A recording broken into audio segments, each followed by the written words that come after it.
పూర్తి వివరాలు చూసే ముందు మా ఛానల్ ని సబ్స్క్రైబ్ చేయడం మర్చిపోకండి. శ్రీ గురుభ్యో నమః. శ్రీ మహాసరస్వత్యై నమః. ఓం నమః శివాయ. నారాయణ శాస్త్రి ఆస్ట్రాలజీ ఛానల్ వీక్షిస్తున్నటువంటి ప్రేక్షక మహాశీలకు స్వాగతం, సుస్వాగతం. ఈరోజు మనము 2026 సంవత్సరం జనవరి నుంచి డిసెంబర్ వరకు ఓవరాల్గా కర్కాటక రాశి వారికి ఎలా ఉండబోతున్నది అంటే ప్రధాన గ్రహాల మార్పులను కనుక మనం పరిశీలించినట్లయితే గ్రహాల మార్పులను కూడా తెలియజేస్తాను. ఈ గ్రహాల మార్పులను తెలియజేయడానికంటే ముందు చాలామంది ప్రేక్షక మహాశయులు మా ఆదాయ వ్యయాలు కూడా తెలియజేయండి అని అడుగుతున్నారు. జనరల్గా ఆదాయ వ్యయాలు మనం ఎప్పుడు చెప్తామంటే ఉగాది నుంచి చెప్తాము. కానీ అంటే ఉగాది నుంచి చెప్పాల్సిన పాయింట్ మనం ఇప్పుడే చెప్తున్నాము. అయినా కూడా ఆదాయ వ్యయాలను అంత గట్టిగా బేస్ చేసుకోవాల్సిన అవసరం లేదు. కారణం ఏమిటంటే ఉగాది ఏ రోజునైతే ప్రారంభమవుతుందో, ఏ వారం అయితే ప్రారంభమవుతుందో దానిని బట్టి మీ ఆదాయ వ్యయాలు నిర్ణయించబడతాయి, గ్రహస్థితిని బట్టి కాదు. కాబట్టి గ్రహస్థితి కనుక బాగుంటే మిగిలినవన్నీ కూడా బాగుంటాయి. కాబట్టి ఒకవేళ మీకు ఆదాయం తక్కువగా ఉన్నా విపరీతంగా బాధపడకండి, ఎక్కువగా ఉన్నా విపరీతంగా ఆనందపడకండి. ఇక్కడ అంటే కష్టమనేది మనం చేసే శ్రమతోటే మనకు ఏదైనా సరే మనం సాధించగలుగుతాము. ఇక్కడ కర్కాటక రాశి వారికి ఈ సంవత్సరం ఆదాయం 2 అయితే వ్యయం 11, రాజపూజ్యం 4 అయితే అవమానం 7. 2 ఆదాయానికి 11 వ్యయానికి ఇది వింటేనే అయ్యో నాకు ఇలా ఉందా అనిపిస్తుంది. కానీ ఏమాత్రం మీరు నిరుత్సాహపడకండి. చెప్పాను కదా, అవి వారాన్ని బేస్ చేసుకుని వచ్చేటటువంటి ఆదాయ వ్యయాలు. ఇక్కడ గ్రహస్థితులను కనుక పరిశీలించినట్లయితే ఈ సంవత్సరం ప్రారంభం అంటే 2026 ప్రారంభం నుండి ప్రధాన గ్రహం అయినటువంటి గురుడు ఎక్కడ సంచరిస్తున్నాడు అంటే మీ జన్మరాశికి 12వ స్థానమైనటువంటి వ్యయస్థానంలో సంచరిస్తాడు. ఎప్పటి వరకు? జూన్ 1వ తేదీ వరకు. జూన్ 1వ తేదీ వరకు గురుడు మిథున రాశిలోనే సంచరిస్తాడు. జూన్ 2వ తేదీ నుంచి కర్కాటక రాశిలో ప్రవేశిస్తాడు. ఎప్పుడైతే గురుడు మీ జన్మరాశిలోకి ప్రవేశిస్తాడో అప్పుడు యమునా నది పుష్కరాలు ప్రారంభమవుతాయి. అంటే జూన్ 2వ తేదీ నుంచి జూన్ 13వ తేదీ వరకు యమునా నది పుష్కరాలు ప్రారంభమవుతాయి. ఆ తర్వాత అక్టోబర్ 31 వరకు అక్కడే ఉంటాడు. అక్టోబర్ 31న వక్రించి అంటే సింహరాశిలోకి ప్రవేశిస్తాడు. సింహరాశిలోకి ప్రవేశించి వక్రించి ఈ సంవత్సరం అంతా కూడా అక్కడే ఉంటాడు. శని భగవానుడు కర్కాటక రాశి వారికి ఈ సంవత్సరం అంతా కూడా 9వ స్థానం అయిన మీనరాశిలోనే ఉంటాడు. తర్వాత రాహుకేతు గృహాలను కనుక పరిశీలిస్తే డిసెంబర్ 4వ తేదీ వరకు అష్టమ స్థానంలో రాహు యొక్క ప్రభావంతో 2వ స్థానంలో కేతువు యొక్క ప్రభావం ఉంటుంది. డిసెంబర్ 5వ తేదీ నుంచి తీసుకుంటే సప్తమ స్థానంలో రాహు యొక్క ప్రభావము, మీ జన్మరాశిలోనే కేతువు యొక్క ప్రభావం అనేటటువంటిది కొనసాగుతూ ఉంటుంది. ఇక్కడ ఈ కాలంలో కర్కాటక రాశి వారు బయటికి మాత్రము సాధారణంగా కనిపించిన లోపల మాత్రము తీవ్రమైనటువంటి ఆలోచనలు, భయాలు, అనిశ్చితి, అసలు నేను సరైన దిశలోనే ఉన్నానా, నేను సరైన మార్గంలోనే ఉన్నానా అనే అంతర్గత ప్రశ్నలతో జీవిస్తారు. ప్రధానంగా తీసుకుంటే గురుడు 12వ స్థానంలో సంచరించేటప్పుడు ఖర్చులు పెరుగుతాయి. కానీ అవి అనవసరమైనవి కాకుండా వైద్యము, ప్రయాణము, విద్య, కుటుంబ బాధ్యతల కోసం మాత్రమే జరుగుతూ ఉంటాయి. ఇంకా చెప్పాలి అంటే ఉద్యోగస్తులకు ఈ కాలంలో గుర్తింపు కొంచెం తక్కువగా ఉందా అని అనిపిస్తూ ఉంటుంది. అంటే ఎంత కష్టపడ్డా పై అధికారుల నుంచి సరైనటువంటి స్పందన రాకపోవటం మానసికంగా కొద్దిగా కర్కాటక రాశి వారిని బాధ కలిగిస్తూ ఉంటుంది. సాఫ్ట్వేర్, ఐటీ, కార్పొరేట్ రంగాల్లో ఉన్నటువంటి వారికి, తర్వాత బ్యాక్ ఎండ్గా పనిచేసేటటువంటి వారికి, నైట్ షిఫ్టులు చేసేటటువంటి వారికి ఒత్తిడి యొక్క తీవ్రత బాగా పెరుగుతుంది అని చెప్పాలి. వ్యాపారస్తులకు పెట్టుబడి తిరిగి రావటంలో ఆలస్యం జరిగే అవకాశాలు ఎక్కువగా ఉన్నాయి. అలానే బాకీలు కానీ అంటే మీకు రావాల్సిన ధనం రావటం కానీ, రిస్క్ భయం అనేటటువంటిది ఎక్కువగా ఉంటుంది. కాబట్టి రావాల్సిన ధనాన్ని వసూలు చేసుకోవడంలో జాగ్రత్తగా వసూలు చేసుకోండి. విద్యార్థులకు చదువు మీద కొద్దిగా ఆసక్తి తగ్గుతూ ఉంటుంది. ఏకాగ్రత కూడా అంటే కాన్సన్ట్రేషన్ కూడా తగ్గిపోతూ ఉంటుంది. కేతువు 2వ స్థానంలో సంచరించేటటువంటి సమయంలో కుటుంబంలో మాటల వల్ల విభేదాలు కలుగుతూ ఉంటాయి. ఆర్థిక పరమైన అసంతృప్తి కలుగుతూ ఉంటుంది. డబ్బు ఉన్నా కూడా సంతృప్తి లేదేమిటి అనే భావన కూడా కలిగే అవకాశం ఉంటుంది. అలానే అష్టమ స్థానంలో సంచరించేటటువంటి రాహువు యొక్క ప్రభావం కారణం చేత ఆకస్మికమైన సంఘటనలు, ఆరోగ్య భయాలు, ఇన్సూరెన్సు, లోన్లు, పాత బాకీలు ఇవన్నీ కూడా ముందుకు వస్తూ ఉంటాయని చెప్పాలి. అయితే శని 9వ స్థానంలో సంచరించేటప్పుడు ఈ కాలంలో కర్కాటక రాశి వారికి ఒక గొప్ప విషయాన్ని నేర్పుతాడు శని భగవానుడు. ఓర్పు, ధైర్యము ఆధ్యాత్మిక బలం లేకుండా మనం ముందుకు వెళ్ళలేము.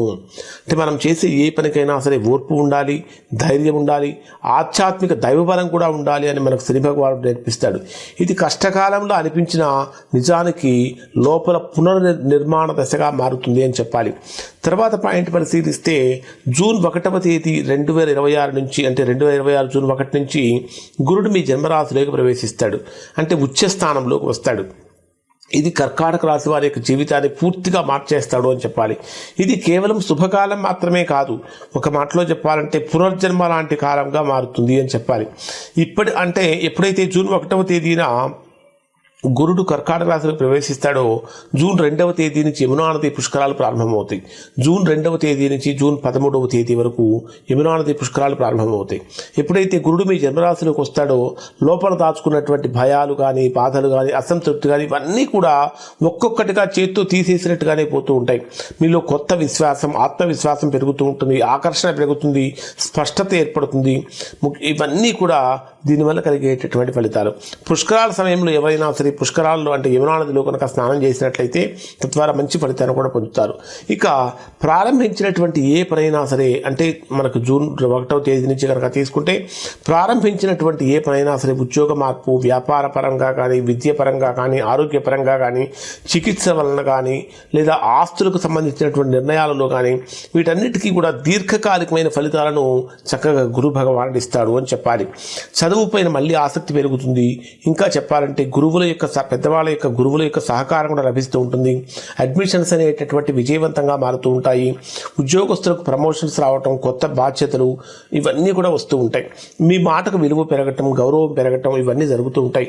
సాఫ్ట్వేర్ రంగంలో ఉన్నటువంటి వారికి, ఫ్రంట్ ఎండ్లో ఉన్నటువంటి వారికి అవకాశాలు, లీడర్షిప్ రోల్స్ అనేటటువంటివి కూడా స్టేబుల్ ప్రాజెక్టులతో మీకు అందుతూ ఉంటాయి అని చెప్పాలి. వ్యాపారస్తులకు కొత్త కస్టమర్లు ఉన్నప్పటికీ కొత్త కస్టమర్లు, బ్రాండ్, విశ్వసనీయత, నిలిచిపోయినటువంటి పనులన్నీ కూడా ముందుకు సాగటమే జరుగుతూ ఉంటుంది. వ్యవసాయ రంగంలో ఉన్నటువంటి వారికి భూమి ఫలిస్తుంది, పెట్టుబడికి సరైనటువంటి రాబడి కూడా వస్తుంది అని చెప్పాలి. ఇంకా కుటుంబ జీవితం ఈ దశలో ప్రశాంతంగా మారుతుంది అని చెప్పాలి. ఇంకా చెప్పాలంటే మీ మాటకు ఇంట్లో కూడా విలువ పెరుగుతుంది, బయట కూడా విలువ పెరుగుతుంది. కర్కాటక రాశి వారు ఈ కాలంలో ఏమనుకుంటారంటే, ఇప్పుడే నా జీవితం నా చేతుల్లోకి వచ్చింది, ఇప్పటిదాకా నా జీవితం నా చేతిలో లేదు, ఇప్పుడే నా జీవితం నా చేతుల్లోకి వచ్చింది అనేటటువంటి భావన ఈ పర్టికులర్ డేస్లో కలుగుతుంది అని చెప్పాలి. తర్వాత పాయింట్ తీసుకుంటే అక్టోబర్ 31వ తేదీన గురుడు సింహరాశిలోకి ప్రవేశిస్తాడు. వక్రగతి ప్రారంభం అవటంతో కర్కాటక రాశి వారికి కొంత అస్థిరత్వం మళ్ళీ కనిపిస్తూ ఉంటుంది. కర్కాటక రాశి వారికి ఇది కొంత అస్థిరత్వం కనిపించినా ఇది పూర్తిగా ప్రతికూలమైతే మాత్రము కాదు. కానీ డబ్బు, మాట, కుటుంబ వ్యవహారాల్లో జాగ్రత్త లేకపోతే సమస్యలు వచ్చే సూచనలు చాలా బలంగా ఉంటాయి. గురుడు వక్రంలో ఉండటం వల్ల ఆదాయం ఉన్నా సరే ఖర్చులు కూడా అదే స్థాయిలో పెరుగుతూ ఉంటాయి. ఉద్యోగస్తులకు జీతం లేదా ఇన్సెంటివ్ విషయంలో ఆలస్యం జరుగుతూ ఉంటుంది.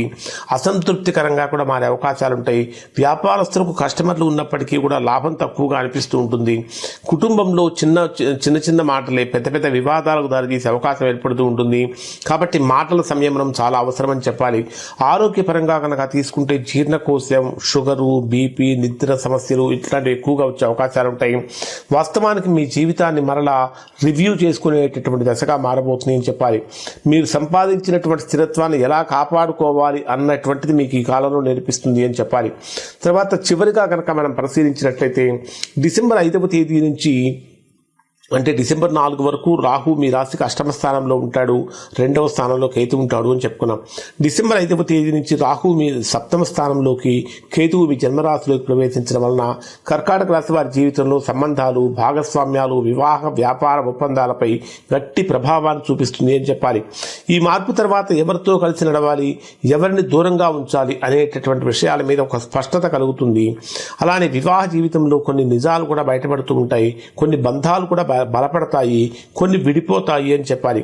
వ్యాపార భాగస్వామ్యాల్లో జాగ్రత్త అనేటటువంటిది చాలా అవసరము. అయితే సంవత్సరం అంతా శని మీనరాశిలో సంచరిస్తున్నటువంటి కారణం చేత కర్కాటక రాశి వారికి ఒక విషయం ఖచ్చితంగా అర్థమవుతుంది. ఎందుకంటే ఆధ్యాత్మికపరమైనటువంటి బలము, ధర్మ మార్గంలో నడిచేటటువంటి శక్తి, దీర్ఘకాల అదృష్టము నెమ్మదిగా కానీ స్థిరంగా పెరుగుతాయి అని చెప్పాలి. విదేశీ ప్రయాణాలు, ఉన్నత విద్య, గురుకృప, పుణ్యకార్యాలు జీవితంలో ప్రాధాన్యం పొందుతాయి. 2026 చివరికి కర్కాటక రాశి వారు లోపల ఎంతో పరిపక్వతతో ఉన్నప్పటికీ బయట మాత్రము స్థిరత్వంతో ఉంటారు. ఓవరాల్గా కనుక పరిశీలించినట్లయితే 2026వ సంవత్సరం కర్కాటక రాశి వారు చీకటి నుంచి వెలుగులోకి వచ్చే ప్రయాణంగా మారుతుంది. ఆత్మవిశ్వాసం, గౌరవం, జీవన నియంత్రణ తిరిగి దక్కే మహత్తర మార్పులను కర్కాటక రాశి వారు పొందుతారు. ఇవి కర్కాటక రాశి వారికి సంబంధించిన ఫలితాలు. శుభం.